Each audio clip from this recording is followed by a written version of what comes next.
সেটা হচ্ছে আমরা দেখবেন যে আমাদের কাছে সরিষার খোল থাকলেও নিম খোলটা থাকে না। তা আজকে আমি দুর্দান্ত একটা টিপস তুলে ধরবো। সেই সরিষার খোলটাকে আপনারা নিম খোলে কিভাবে পরিণত করে গাছে প্রয়োগ করবেন, সেটা গাছ তার পুষ্টিগুণগুলো সব পেয়ে যাবে। বন্ধুরা, আমরা তো লিকুইড তরল সার, তো সরিষার খোল পচানোর জল, যেটা এই দেখুন এখানে আমার রয়েছে, এটা তো দিয়ে থাকি।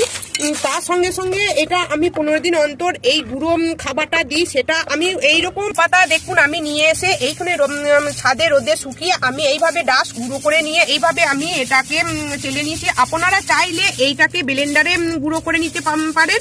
আমি এইভাবেও করে নিই, আবার পুনরায় এটা রোদে দিই, তারপর বাকি যখন হয় না তখন আমি ব্লেন্ডারে এগুলো গুঁড়ো করে নিই।